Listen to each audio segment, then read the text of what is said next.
এর আগে ব্লগ ভিডিওতে দেখলা কি মালদা টাউন থেকে আমরা কিষানগঞ্জ কিভাবে এলাম এবং কৃষ্ণগঞ্জ থেকে আমরা 110টা গাড়ি মিলে আসাম বর্ডার কিভাবে ঢুকলাম আর আসাম গুয়াহাটি ঢুকার পর এত সুন্দর সুন্দর দৃশ্য দেখতে পাবো আমি কখনো কল্পনা করতে পারিনি। তো আজকের ভিডিও ক্লিপ দেখে বুঝতে পেরে গেছো কতটা ইন্টারেস্টিং এবং ফাটাফাটি হতে চলেছে। হে গাইস আসসালামু আলাইকুম, welcome back to my new mini blog. System পার দেंगे।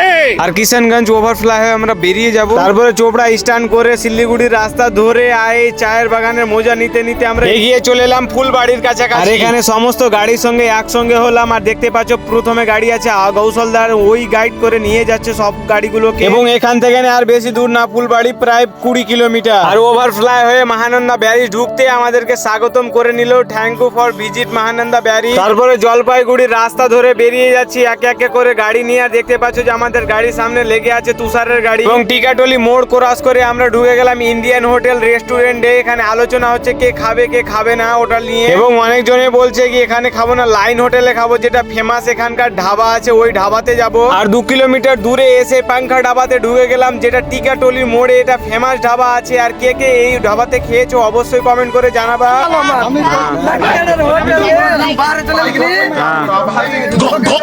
এটা পুরানা রোড, এটা পুরানো রোড।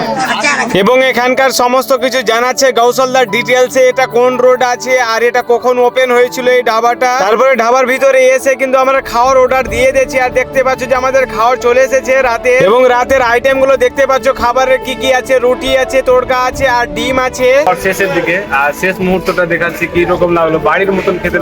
ফেমাস হোটেল এটা, তুমি আলিপুরদুয়ারের দিকে আসো তাহলে পাঞ্জাবি হোটেল টিকাটলি মোড় পার করেই পাঞ্জাবি হোটেল ন্যাশনাল ব্রিজের তলায় হেভি হোটেল। এখানে টয়লেট থেকে শুরু করে খাওয়া দাওয়া থেকে শুরু করে সব কিছু ব্যবস্থা আছে। সবকিছু আমি পারছে না টানতে। আর আমাদের খাওয়া কমপ্লিটের পরে দেখতে পাচ্ছ যে গৌসলদা তার অফিসারকে নিয়ে খেতে বসে গেছে, এবং সবার খাওয়া কমপ্লিটের পরে আমরা এখান থেকে বেরিয়ে যাবো তাড়াতাড়ি করে, কারণ কি অনেকটা এখনো ট্রাভেল করতে হবে আমাদেরকে।